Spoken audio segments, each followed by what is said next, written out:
ये है कि दूसरे कई गांव के चरित्रों को मैं लाकर अपने गांव में मैंने बसा दिया और इसमें लिख दिया, लेकिन हैं सब असली।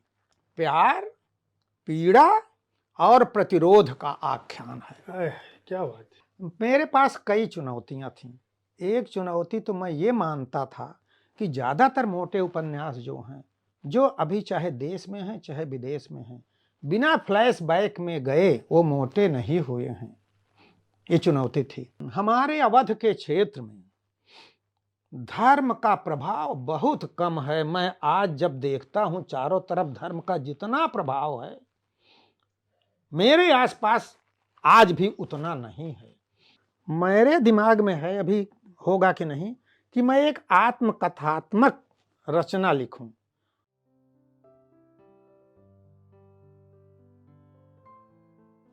नमस्कार, साहित्य तक के शब्दरथी कार्यक्रम में मैं जयप्रकाश पांडे आपका बहुत बहुत स्वागत करता हूं आप सभी का। आज साहित्य तक स्टूडियो में मेरे साथ वरिष्ठ कथाकार शिवमूर्ति जी मौजूद हैं। हम शब्दरथी में आपके उपन्यास अगम बहे दरियाव पर बातचीत करने वाले हैं। आप बुक कैफ़े को अगर देखते रहे हैं तो आप जानते होंगे कि इस कृति की मैंने बड़ी प्रशंसा की थी, और प्रशंसा इसलिए नहीं की थी कि शिवमूर्ति जी बतौर रचनाकार मुझे बहुत पसंद हैं और इनकी बहुत सारी कृतियाँ न केवल फिल्मों के धारावाहिकों का माध्यम बन चुकी हैं, उनके माध्यम से समाज के सामने आ चुकी हैं, बल्कि जो कथ्य है, जो पाठ है, जो पृष्ठभूमि है, जो शिल्प है, जो वितान है आपके लेखन का, वह बहुत व्यापक और समृद्ध है। दरअसल यह उपन्यास 4 दशकों में फैली भारत की उस व्यवस्था और उस समाज की बात करता है, उस गांव की बात करता है जिसको हम आधुनिकता के नारों के बीच भूल चुके हैं।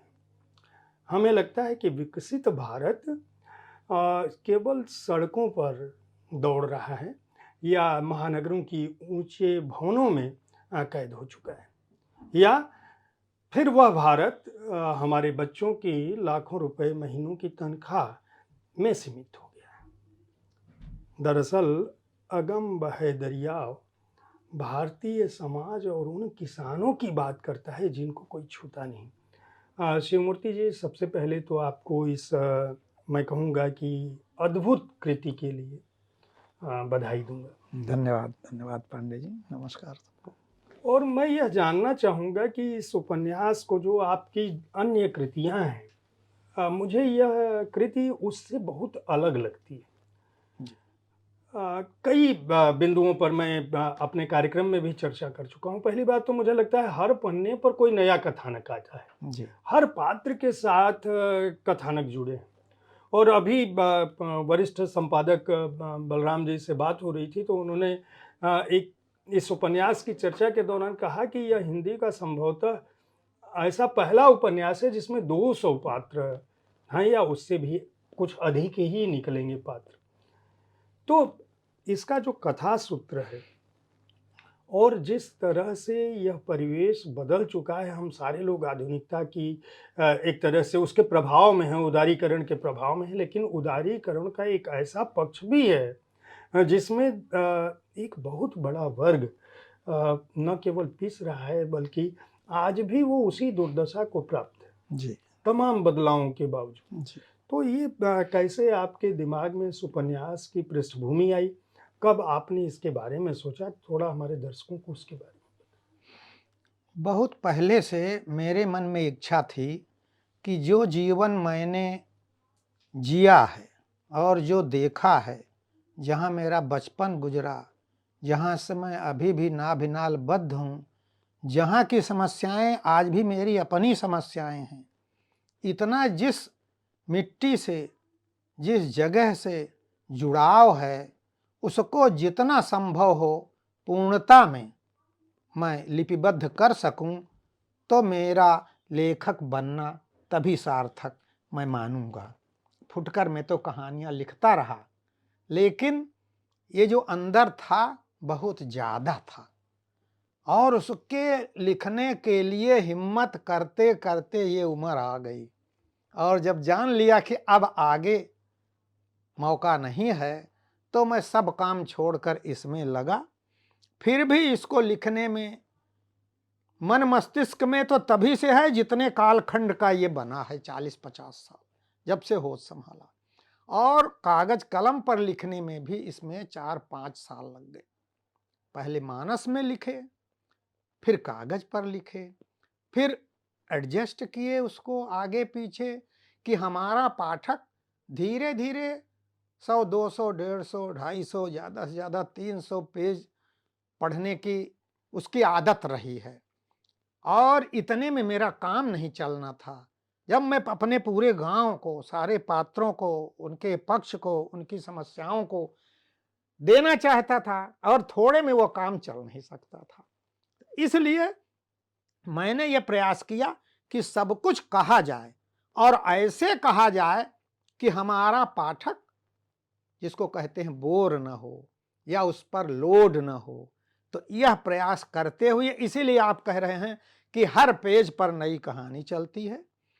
और ये तो नहीं कह सकते कि हर पेज पर नई कहानी चलती है, लेकिन एंगल अलग होता है कुछ और हर पन्ने पे मैंने सोचा है कि मेरे पाठक को मिले, ताकि आगे क्या ये जो पाठक के मन में रहता है, ये उत्सुकता बनी रहे। इसलिए आप पाएंगे कि अध्याय बहुत छोटे छोटे हैं, 10 लाइन का भी अध्याय है, एक अध्याय तो केवल 5 लाइन का है। इसीलिए मेरे यह आशय, हर पृष्ठ पर नई कथा भूमि का आशय यही था कि आपके पात्र अपने साथ अपनी कहानियां खुद लेकर चलते हैं जी।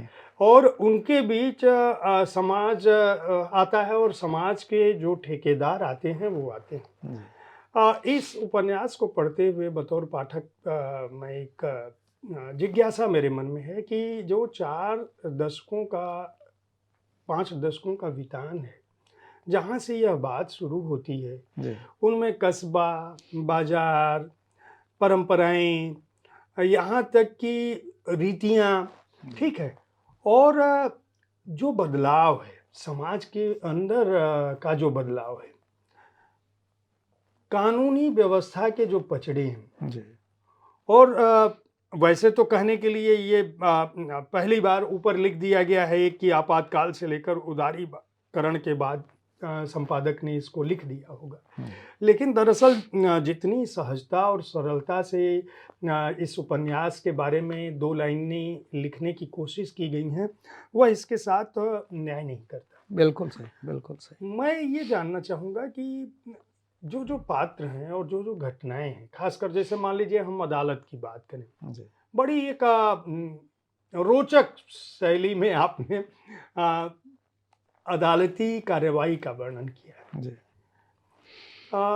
ये अनुभव जो हैं आपके पात्रों के साथ जी।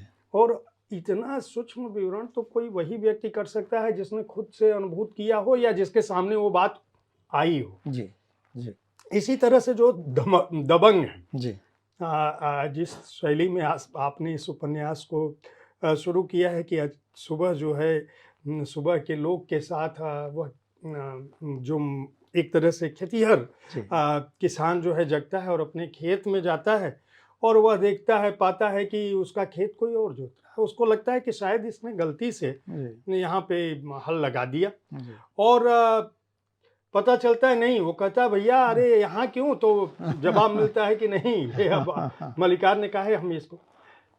ये घटनाएं कितनी सच्ची हैं और ये इतने सारे पात्रों को संजो कर और कहीं भी कथा सूत्र छूटे नहीं। शिवमूर्ति जी का ये जो मैं अगर मान लीजिए इस पर कहें कि धारावाहिक बनना हो तो 50-100 एपिसोड से अधिक का धारावाहिक बनेगा। हाँ जी, ठीक है। कोई एक फिल्म इसके साथ न्याय नहीं कर सकती, इस उपन्यास नहीं कर सकती। और बहुत कम कृतियां हिंदी साहित्य और मैं कहूँगा कि विश्व साहित्य में भी जैसे कोई कृति होती है जो क्लासिक हो जाती है, तो ये अगम दरियाव जो है वो उस श्रृंखला में बढ़ने की ओर अग्रसर है। हिंदी का पाठक जगत इसे किस रूप में लेता है मैं नहीं जानता, लेकिन मुझे नहीं लगता कि आज के समय में कोई समीक्षक और आलोचक यह दुस्साहस कर सकता हो कि वह अगम बहे दरियाओं को खारिज कर दे। हाँ जी। मैं भी ये चुनौती के रूप में भी कहने की कोशिश कर रहा हूँ, जी। क्योंकि हमारे हिंदी साहित्य जगत में मैं देखता हूँ कि आलोचक बहुत ही प्रखरता से चीज़ों को देखने की बजाय आजकल निंदा की तरफ ज़्यादा बढ़ने की कोशिश करते हैं। जी जी। तो मैं इसका जो कथा सूत्र है और इसके जो पात्र हैं और जो इसका परिवेश का जो वर्णन है, मैं चाहूँगा कि उस पर थोड़ा अलग अलग जो आपको याद आ रहा है, हाँ, हाँ। क्योंकि पूरी उपन्यास पर तो नहीं बात की जा सकती। हाँ, हाँ, मैं हाँ। चाहूँगा कि मेरे दर्शक जो भी इस कार्यक्रम को सुन रहे हैं, हाँ जी। अगम बहे दरियाओं को जरूर खरीदिए। आपके लाइब्रेरी में, ग्रंथालय में होना चाहिए, आपकी निश्चित पाठ्य सूची में होनी चाहिए यह किताब। और अगर भारत के ग्रामीण परिवेश को आप जानना समझना चाहते हैं, तो जिस तरह से आप दूसरी कृतियों की बात करते हैं, कफन और गोदान की बात करते हैं, या महिला आंचल की बात करते हैं, या मैं कहूँगा प्रति परिकथा की भी बात कर सकते हैं, क्योंकि जो सूक्ष्म विवरण है इसमें वो कहीं ना कहीं महिला आंचल से भी एक कदम आगे बढ़ता है, और प्रति परिकथा में जो परिवेश रेणु देते हैं उससे भी कई कदम आगे बढ़ जाता है, क्योंकि वहाँ पे केवल प्राकृतिक वर्णन है, अपनी स्थानीयता का वर्णन है। शिवमूर्ति जी की एक खासियत है कि वह अपने पात्रों के साथ परिवेश को लेकर चलते हैं, कहीं भी परिवेश के लिए अलग पृष्ठभूमि नहीं रखते हैं, अलग ब्यौरा नहीं देते हैं। पात्र चलता है, परिवेश साथ चलता है, प्रकृति साथ चलती है, और उसका विवरण आपको मिलने लगता है, और इसीलिए पात्र भी जीवंत हो जाते हैं और कथा भी जीवंत हो जाती है। ये सही कह रहे हैं आप। मैं अगर ये कहूँ कि कहीं इक्का दुक्का पात्रों का सृजन काल्पनिक रूप से किया गया है पुल बनाने के लिए, दो घटनाओं को जोड़ने के लिए जरूरत के हिसाब से, तो कह सकता हूं कि कुछ एक दो ऐसे छोटे कैरेक्टर मिल सकते हैं। अन्यथा मैं कह रहा हूं कि ये सारे चरित्र असली हैं, नाम बदला हुआ है, वेशभूषा बदल दी हो मैंने, किसी की मूछ बड़ी हो मैंने छोटी कर दी हो। इसके अलावा सारे चरित्र जीवन से, समाज से लिए गए हैं। यह है कि दूसरे कई गांव के चरित्रों को मैं लाकर अपने गांव में मैंने बसा दिया और इसमें लिख दिया, लेकिन हैं सब असली, सबका रूप रंग असली है, सब हमारे परिचित हैं। और दूसरी चीज, अभी 4-5 कैरेक्टर तो पिछले साल, 1.5 साल में जब ये उपन्यास प्रकाशन में आया था, वो इंतजार करते थे कि क्या हुआ मास्टर साहब। गांव में मुझे मास्टर साहब कहते हैं इसलिए कि मैं पहले मास्टर था। तो कहते हैं मास्टर साहब क्या हुआ, हमारे बारे में आपने लिखा था। तो हम कहते थे कि बस आने ही वाला है। एक चरित्र तो हमको उपन्यास मिल गया, लखनऊ तक अगले दिन मैं लेके गांव जाने वाला था, उसी दिन शाम को खबर आई कि आज वो मर गए, जो इसके विद्रोही हैं। जी जी, विद्रोही। हाँ, विद्रोही जी। और जो एक नौटंकी के हैं, जो लास्ट में वो गाते हैं, क्या नाम है उनका, अभी दिमाग से उतर गया है। जी जी। एकदम लास्ट में। तो वो अभी इस उपन्यास के छपने के 3 महीना पहले उनका देहांत हो गया। इसी तरह सारे पात्र हैं और सबसे मेरा आत्मीय रिश्ता रहा है। इसीलिए अगर मुझे इस उपन्यास को बताना होता फ्लैप पर कि यह किस चीज का उपन्यास है, तो मैं 3 शब्द देता पांडे जी। जी। प्यार, पीड़ा और प्रतिरोध का आख्यान है। क्या बात। प्यार, पीड़ा और प्रतिरोध का आख्यान है। प्रतिरोध भी है, किसानों का प्रतिरोध अलग है, जंगू का प्रतिरोध अलग है, सबका अपना अपना प्रतिरोध है।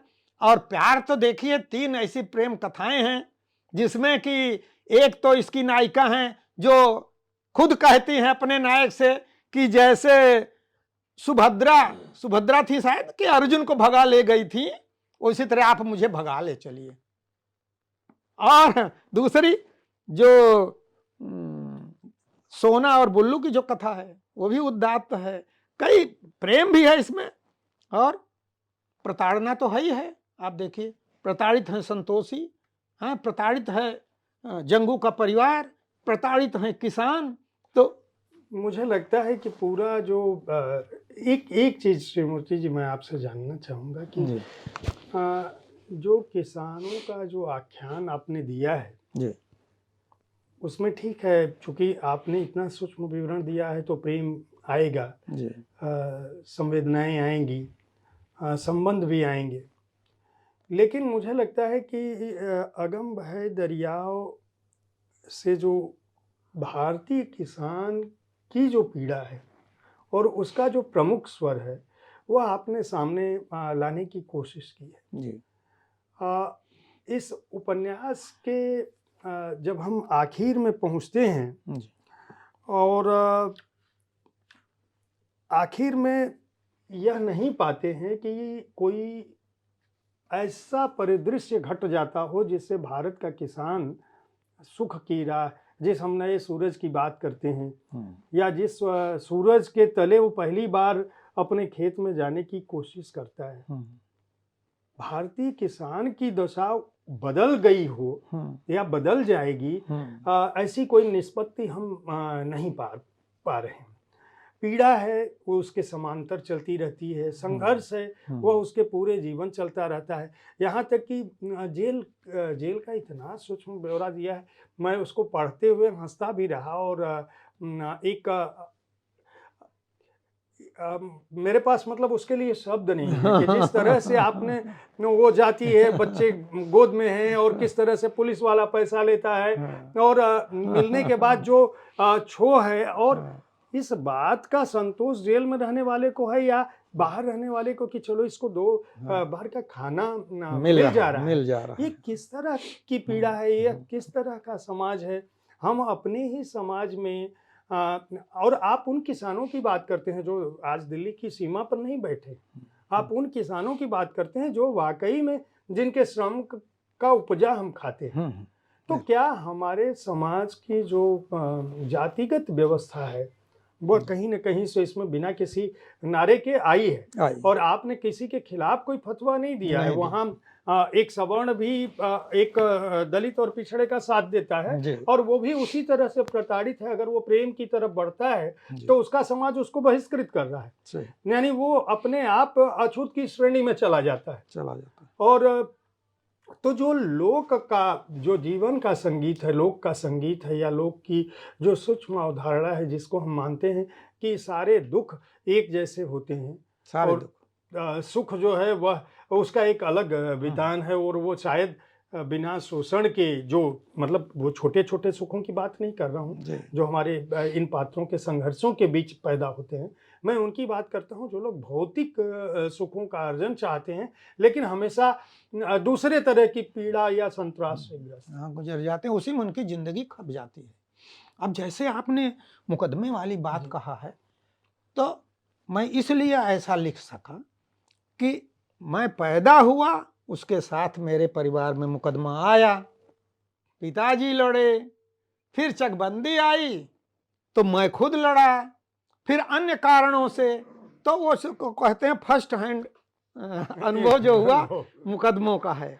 जो गन्ना मिले बहुत ज्यादा, जिनसे किसान प्रताड़ित हैं, सुप्रीम कोर्ट हाई कोर्ट तक दौड़ते हैं, 6-6 साल 8-8 साल करोड़ों, वो तो सारे लोग देखते हैं, बस यही है कि अखबार में देखते हैं। लेकिन अगर हमारे भी परिवार का गन्ना सप्लाई है और हम हर साल सोचते हैं कि इस साल तो मिल ही जाएगा, और वहां जाते हैं पता चला कि हमारे बाबा को तो लाठी लग गई और खून बहता हुआ घर में लौट आ रहे हैं, तो वो दृश्य कभी भूल नहीं सकता है।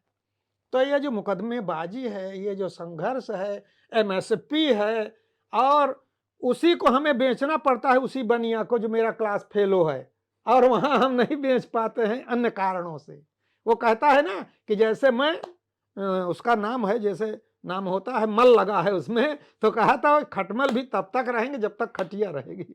तो ये देखे हुए सुने हुए डायलॉग हैं, और ये बहुत दिनों में दिमाग में आए हैं, इकट्ठा हुए हैं। एक दिन में नहीं हो सकता, मैं तो नहीं कर सकता था, ऐसे भी जीनियस होते होंगे जो एक दिन में कर लें, लेकिन पूरे जीवन में संचित होता रहा, जैसे कुएं में थोड़ा सा फूटता है स्रोता और इकट्ठा होता है। मैं इसके लिखने की प्रक्रिया के बारे में जानना चाहूँगा। आपने 50 लगभग 4-5 दशकों का अनुभव और अपने जीवन में आए पात्रों की बात की।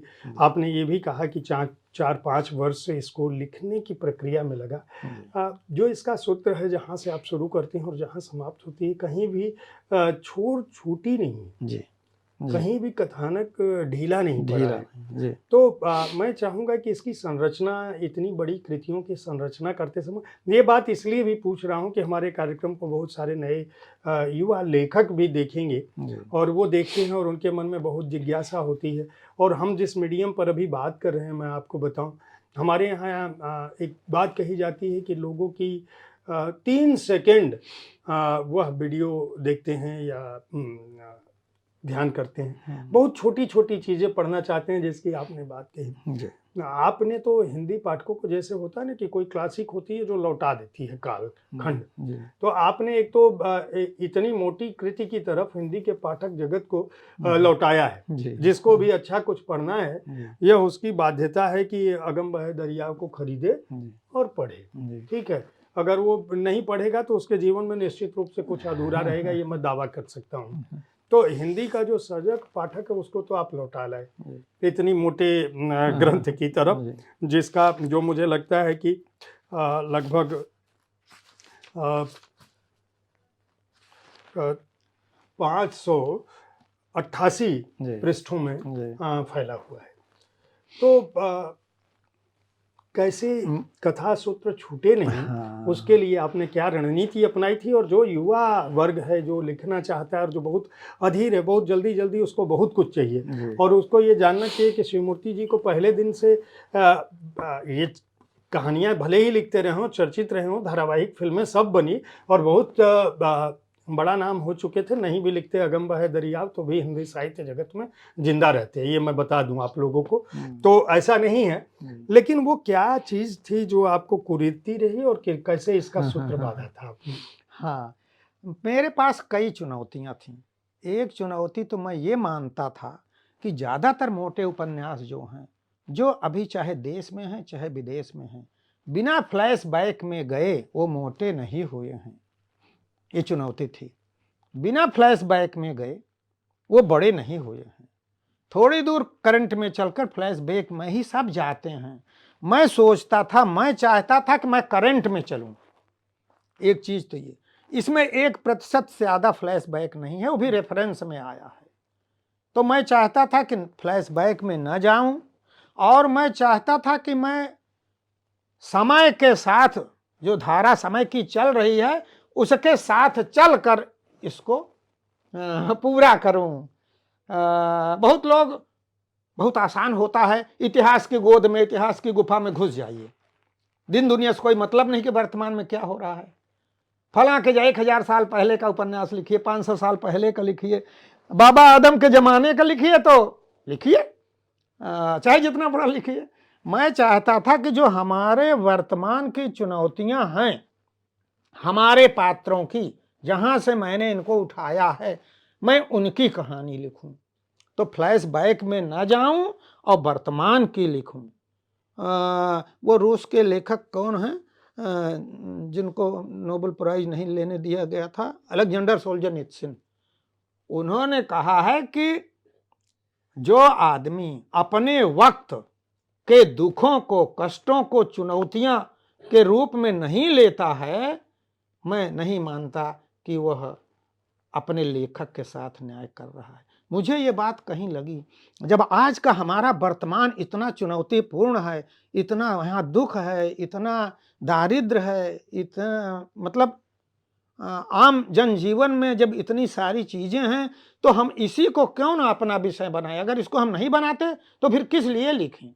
तो दोनों ये चुनौतियां थीं और मैंने इन दोनों का ध्यान रखा।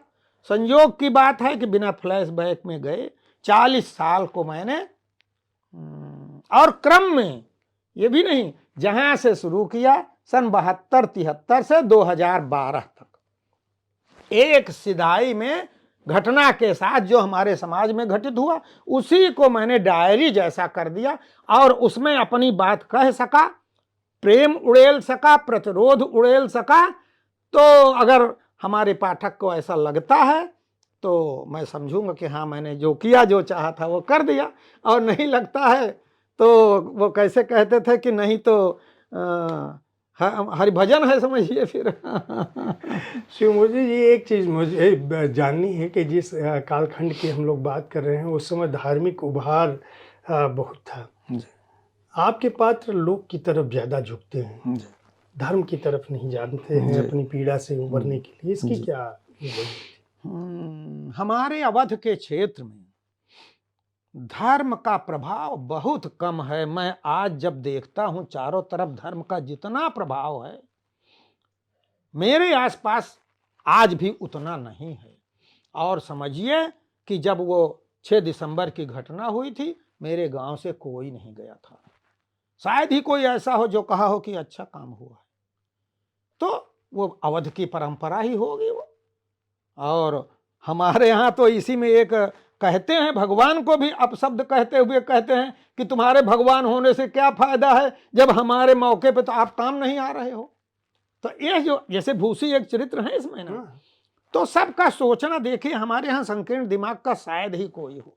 जिनको आप खलनायक कहते हैं, वो छत्रधारी सिंह खलनायक कह सकते हैं, मैं नहीं कहता। मैं उनको भी पसंद करता हूं। और वो छत्रधारी जो रियल जिंदगी के थे वो भी मुझे बहुत पसंद करते थे और अपनी बातें बताते थे कि अगर तुम लिखते हो तो कभी लिखना।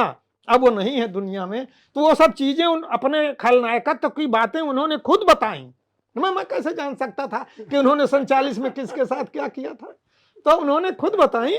तो हमारे यहाँ मतलब मैं अपनी मानसिकता में भी संकीर्णता नहीं रखता और हमारे चरित्र भी ऐसे ही बने हैं। और मुझे लगता है कि हमारे क्षेत्र की विशेषता है कि वो इतने संकीर्ण नहीं है। आसपास के 4-6 गांव में भी हम देखते हैं तो इतने संकीर्ण कोई एक सिंगल पात्र भी नहीं दिखाई देता है। जो आजकल मचा हुआ है उससे अप्रभावित हैं। वो चाहे ऊपर वर्णाश्रम व्यवस्था में सबसे ऊपर हो, हमारे यहाँ देखिए वो माठा बाबा हैं। जी, माठा बाबा। आप कहीं उंगली उठा सकते हैं उनके ऊपर? माठा बाबा हैं, वो भी वैसे हैं। और वो जो नौटंकी का कलाकार है जो दर्जा 2 तक पढ़ा हुआ है, बैताली उसका नाम है, वो भी उसी तरह है। वो दलित है, वो पंडित है, लेकिन सब अपने अंदर से सब भरे पूरे हैं। आत्मा उनकी आत्मा बहुत मजबूत है, बहुत पवित्र है, मुझे ऐसा लगता है। ऐसे ही लोगों को मैंने देखा और ये सारे रियल पात्र हैं, तो ऐसे ही उतर करके हमारी रचनाओं में आ गए।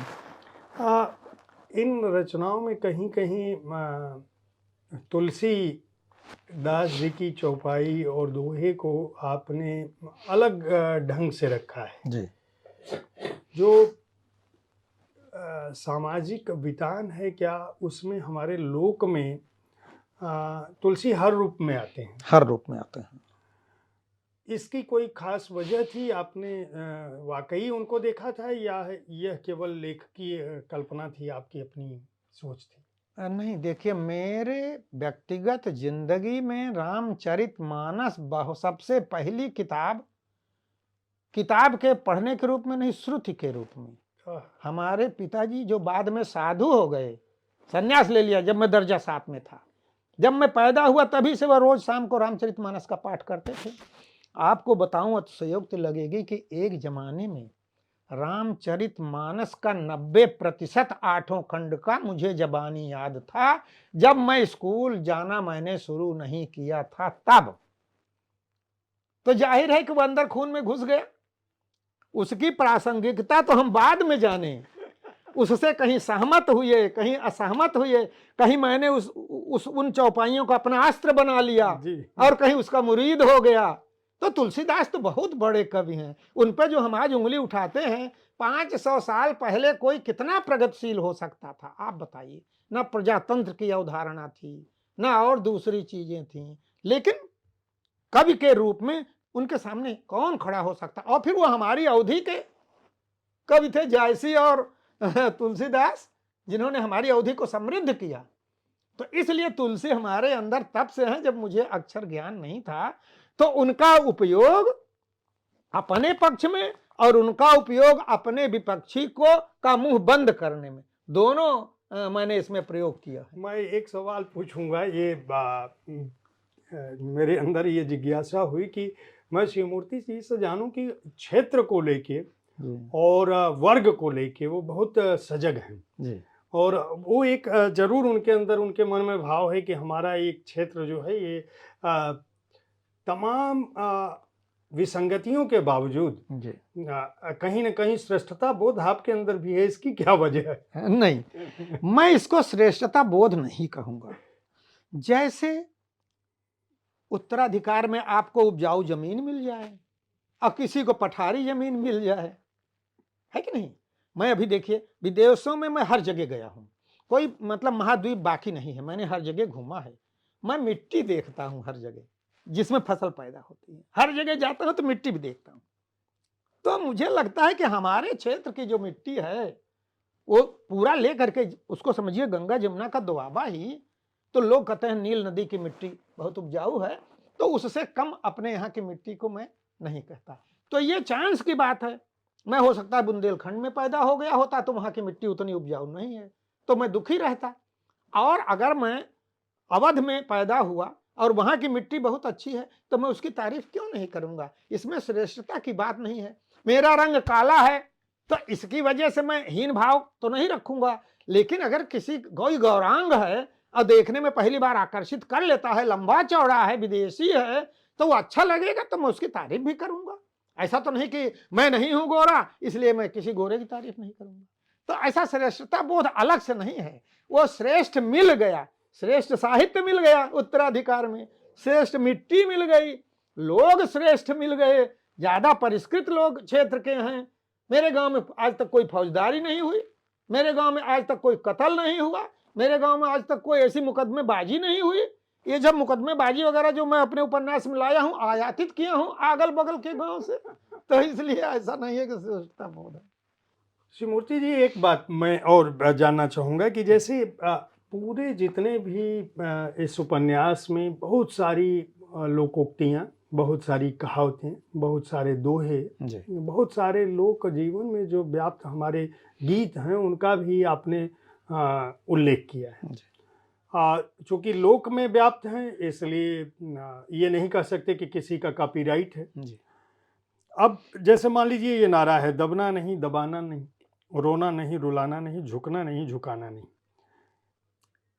क्या ये मैं समाज विरोधी हूँ, मैं अन्याय विरोधी हूँ, आपकी पुलिस जाति धर्म अमीर गरीब देखकर अपना पक्ष चुनती है, इस तरह का जो साहस आपके पात्रों में है, जो चाहे तूफानी हो या कोई भी पात्र, हर पात्र, इस उपन्यास की सबसे बड़ी एक विशेषता है कि यहाँ कोई दबा कुचला नहीं है। जो दबंग है वो भी साहसी है और जो दमित है वो भी साहसी है। ऐसा नहीं है कि जहाँ से हमने कथानक की शुरुआत की कि उसका खेत जोतने चले गए तो उसने बहुत बड़े सरकार मालिक हैं और हमारी पीढ़ी दादा जो है और हमारे पिताजी जो है काम करते रहे और उनके ज़माने का कर्जा था और कहीं तीर्थाटन करने गए थे और लौट के आए, अंगूठा लिखवा लिया, तो वो समर्पित हो जा रहा है, समर्पण कर दे रहा है। ऐसा नहीं, हर पात्र संघर्ष कर रहा है, हर पात्र साहसी है। वो कहता है लड़ूंगा नहीं तो दुनिया को कौन सा मुंह दिखाऊंगा, कौन सा मुंह दिखाऊंगा।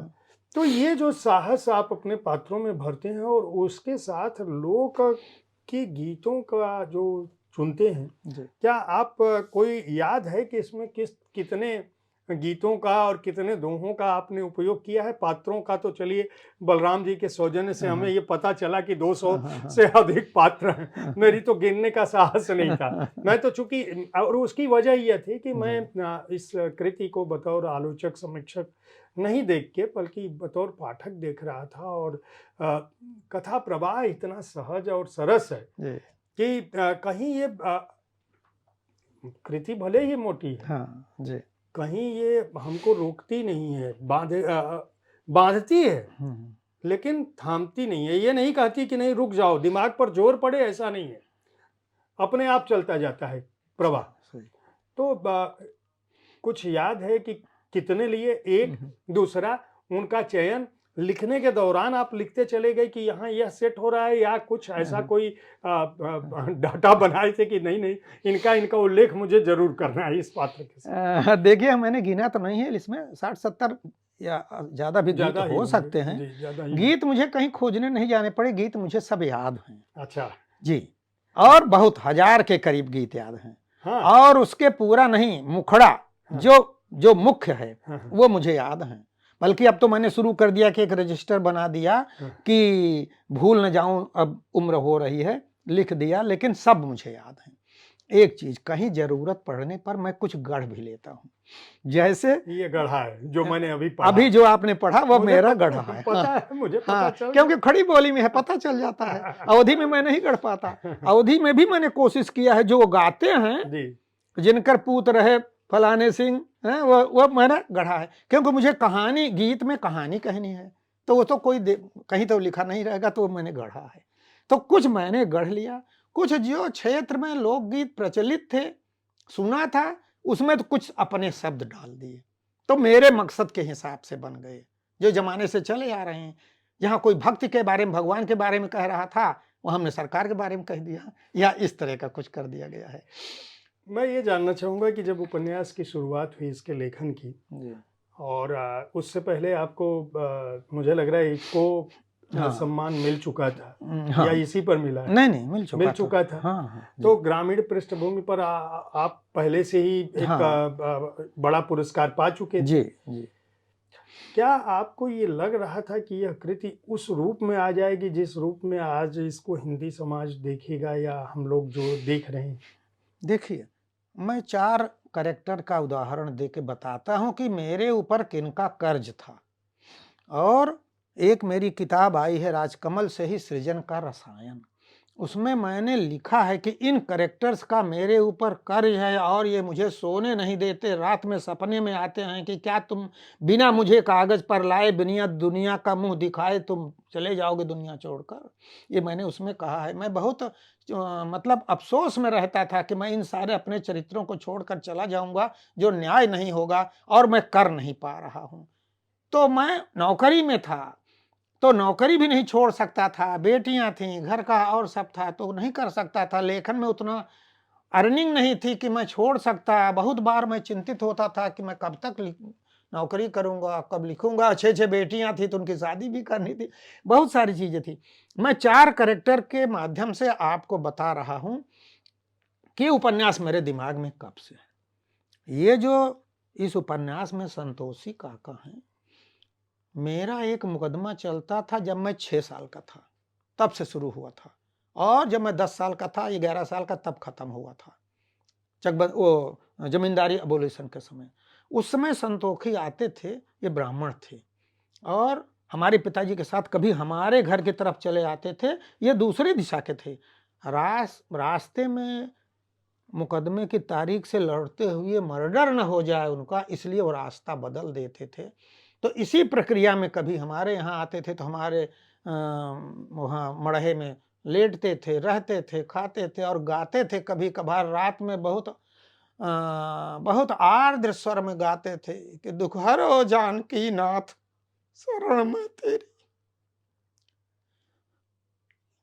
उसको सुनकर रोना आ जाता था। मैं छोटा बच्चा था, इतना दर्द रहता था। तो मैंने सोचा था कि मैं बड़ा होकर इनकी कहानी लिखूंगा, और मैं पूरे जीवन नहीं कर पाया। उम्र गुजर गई, रिटायर हो गया, तो ये उनका कर्ज था जो मैं कर दिया। तो मुझे लगता था कि मैं उनके कर्ज से उर्ण हो गया। इसी तरह इसमें जो दलित पात्र है, बैताली दलित है। मेरे घर की और उसके घर की बाउंड्री एक है, मतलब 1 मीटर की दूरी का, ठीक पीछे उसका घर है।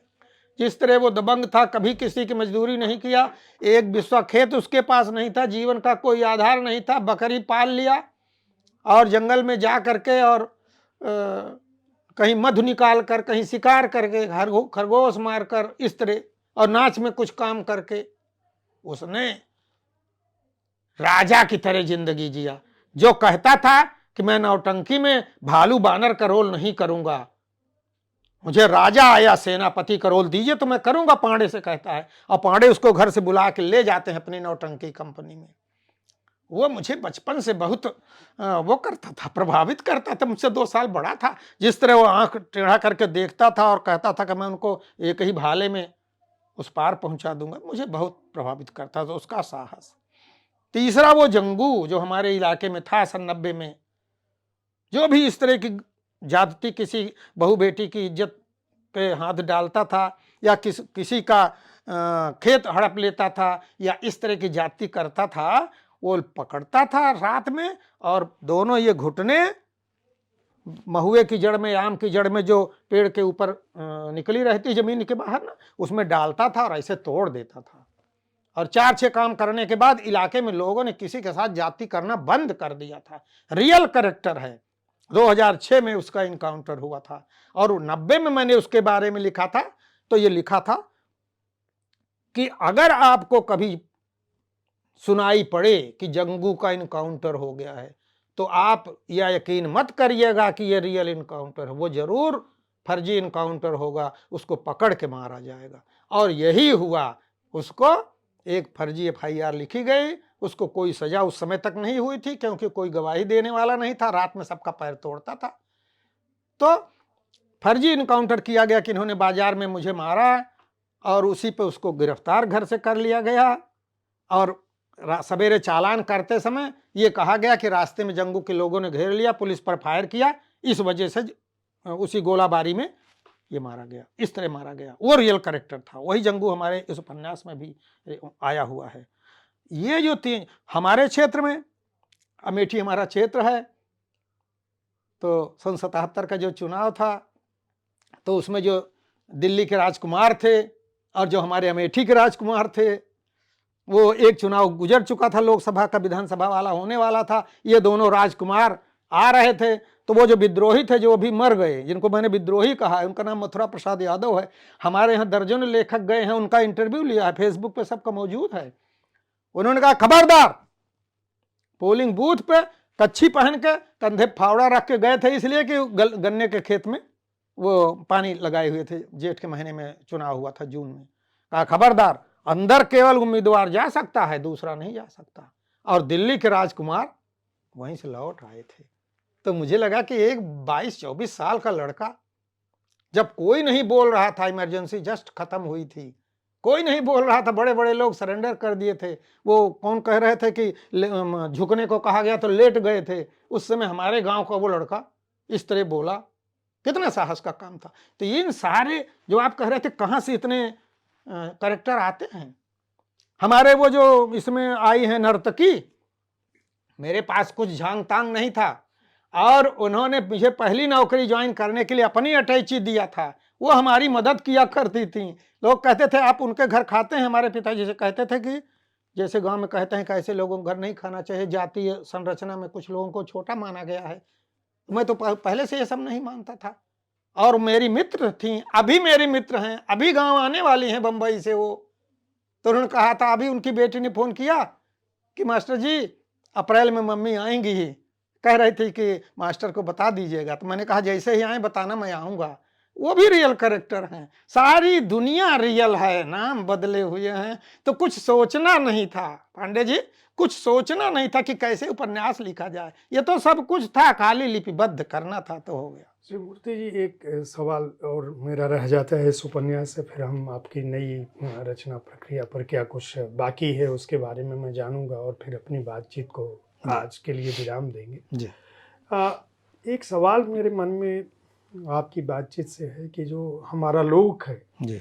जो हमारा समाज है, जो हमारा गांव है, जी। तमाम विसंगतियों के बावजूद वहाँ कोई उस तरह का मतभेद नहीं है जिस तरह का सियासी बंटवारा, राजनीतिक बंटवारा आज हम देख रहे हैं। जी। तो ये जो आधुनिकता है, कहते हैं कि हमारी सभ्यता, हमारा ज्ञान, हमारा अध्ययन हमको और मनुष्य बनाना चाहिए। जी। लेकिन आप जो बात कह रहे हैं, 4 दशक पुरानी बात कह रहे हैं, 3 दशक पुरानी बात कह रहे हैं, 2 दशक पुरानी बात कह रहे हैं। जी। उस समय किसी ब्राह्मण और दलित के बीच दोस्ती हो सकती थी, एक दूसरे के यहाँ खान पान हो सकता था, एक दूसरे को वो साथ दे सकते थे। तमाम सामाजिक बंधनों के बावजूद प्रेम का एक तंतु जो है वह हमारे समाज में हर वर्ग पर व्याप्त था। क्या सियासत ने उसको तोड़ा है? क्या हम बतौर मनुष्य और पिछड़े हुए हैं? क्या हमारी उदारता, हमारी संवेदना और भी ज़्यादा भ्रष्ट हुई? और अगर यही हुआ है तो हमारी इस आधुनिकता का, हमारे विकास का और हमारी तरक्की का क्या अर्थ है? बतौर उपन्यासकार आप अपने समय को किस रूप में देखते हैं? देखिए, चुनौती तो खड़ी हो गई है कि जो हमारी एकजुटता थी, जो दिल से दिल तक बात पहुंचती थी, उसको चुनौती मिल रही है। लेकिन मैं तो समझता हूँ, जैसे गांव के लोग हैं, उनमें ये जो फूटन है, दूरी है, इसका प्रभाव न्यूनतम, आज भी न्यूनतम पड़ रहा है। आज भी ऐसा है कि राजनैतिक रूप से किसी ने कोई झंडा लगा लिया अपने घर पर और दूसरे ने कुछ और लगा लिया, लेकिन अगर वे दोस्त हैं तो दोस्ती आज तक तो कायम है, आज तक तो कायम है। और बहुत दूर का मुझे अनुभव नहीं है, अपने ही क्षेत्र का अनुभव है। तो मुझे तो लगता है कि बहुत कम आज की जो चुनौती है, धर्म के नाम पे और सारी चीज़ों के नाम पे, ये चुनौती नुकसान पहुंचा रही है। कोशिश तो बहुत हो रही है, लेकिन नुकसान कम से कम हो रहा है। कम से कम हम अपने क्षेत्र के लोगों से बता सकते हैं, आदमी से आदमी के बीच की जो दूरी है, जैसे हमारे गांव में सर्वोच्च माने जाने वाले जातियों से लेकर और सबसे नीचे जिनको स्थान दिया जाता है, वह जातियां भी हैं। लेकिन पिछले 30-40 साल में जो परिवर्तन हुए हैं, उसमें व्यवहार में, विश्वास में 1% कमी हुई होगी 40-50 साल में। बस। 1% से ज्यादा हमारे इलाके में नहीं हुई है। बाकी दुनिया में हो तो हम कह नहीं सकते। इसीलिए तमाम लोगों, तमाम बड़े बड़े लोग, लेखक कहते हैं कि कंट्रास्ट डालो, एक बहुत खराब बनाओ, एक बहुत अच्छा बनाओ। हमारे इस उपन्यास में देखेंगे कि एक भी आदमी बहुत खराब नहीं है और एक भी आदमी बहुत अच्छा नहीं है। सब मिले जुले रूप हैं और एक दूसरे से मिलकर रह रहे हैं, एक दूसरे से ताकत ले रहे हैं और एक दूसरे को चुनौती बन रहे हैं। मुझे तो यही लगता है। शिवमूर्ति जी, मैं एक सवाल मेरा, हम लोग आखिरी चरण में है अपनी बातचीत के। अगम बहे दरियाव जैसी जो कृति है, यह एक तरह से किसी भी लेखक के, मैं बतौर पाठक कह रहा हूँ, लेखक की अपनी मन स्थिति क्या होती है मैं नहीं जानता जी। आप इसकी लोकप्रियता को एंजॉय करना चाहते हैं या और भी कुछ आपके दिमाग में है? क्योंकि ये अपने आप में जो कृति है वो मुझे लगता है कि काफ़ी सालों तक अभी चर्चा में रहने वाली है। जी। तो अभी आप इसका सुख उठाना चाहते हैं कि लोग बार बार तारीफ करें कि अगम बहे दरियाव ऐसी कृति है, जैसे लोग कफन, गोदान, मैला, आंचल और तमाम कृतियों को याद करते हैं, बाण भट्ट की आत्मकथा से लेकर राग दरबारी तक की बात करते हैं। तो ये तो हिंदी साहित्य की, अगर मैं कहूँ कि कालजयी कृतियों की बात होगी तो इस सदी की 10 प्रमुख कृतियों में यह कृति भी गिनी जाएगी। तो ये तो मैं बार ये बात कहूँगा, हालांकि ये कहना अभी हमारे जो लोग सुन रहे होंगे, अगर आलोचक समीक्षक होंगे तो मुझे बहुत गाली देने वाले हैं कि अभी कालखंड शुरू नहीं हुआ और आप कह रहे हैं कि होगी, और आप भविष्य कैसे देख सकते हैं कि ऐसी कोई रचना नहीं आएगी। लेकिन कृतियाँ होती हैं। वरिष्ठ ओडिया के एक बहुत बड़ी कवि रमाकांत रथ का कहना था कि हर कृति अपना भाग्य साथ में लेकर आती है। क्या बात। तो अगम बहे दरियाव अपना भाग्य तो साथ में लेकर आई और ये लोकप्रिय और कालजयी कृति की श्रृंखला में स्थान रखेगी। लेकिन बतौर लेखक आप क्या सोच रहे हैं? कुछ अगले प्रोजेक्ट पे काम कर रहे हैं? ऐसा है पांडे जी कि मैं आनंद लेता था, जो हमारी कहानियां आती थी तो चर्चित होती थी तो कुछ दिन विश्राम करता था। लेकिन जैसे अब ये जो उपन्यास आया है, अगर 40-50 साल की उम्र में आया होता तो मैं 2-4 साल इसका आनंद लेता, इसकी चर्चा का। अब एकदम अंत में आया है और जितना मेरे पास मटेरियल था उसका 60% मैंने इसमें यूज किया है, यानी और 40% मेरे पास बचा यानी अभी हुआ 40% है। और उस 40% में मेरा अपना कम है। मेरे दिमाग में है, अभी होगा कि नहीं, कि मैं एक आत्मकथात्मक रचना लिखूं जो वास्तव में आत्म न हो, आत्म से ज्यादा पर हो। जो मैंने जिनको देखा उनके साथ मैं भी शामिल हूं, लेकिन केवल मैं अपने ऊपर ही नजर न रखूं, औरों के साथ भी। तो उसमें मेरा वो 40% जो बचा है वो भी खप जाएगा, और जो कहने से अभी तक रह गया है आत्म के बारे में वो भी हो जाएगा। मतलब दृष्टा और स्रष्टा दोनों की तरह से आप उस कृति को रचना चाहते हैं, और मुझे लगता है कि आत्मकथात्मक औपन्यासिक भी नहीं कह सकता मैं, संस्मरण भी नहीं होगा और आत्मकथात्मक उपन्यास भी नहीं होगा। वो कुछ तीसरी ही चीज होगा जो मैं अभी जिसको कोई नाम नहीं दे पा रहा। क्या बात है। तो चलिए, मेरी बहुत सारी शुभकामनाएं। आप जल्दी से लिखें, उस कृति को भी लाएं, और हिंदी और हिंदी साहित्य शिवमूर्ति जैसे कथाकारों और उनकी इस जिज्ञासा से ही समृद्ध होता है। आप ऐसे ही सजते रहें, लिखते रहें, साहित्य को हमारे समृद्ध करते रहें, और हमसे बातचीत का अवसर। धन्यवाद, धन्यवाद, नमस्कार।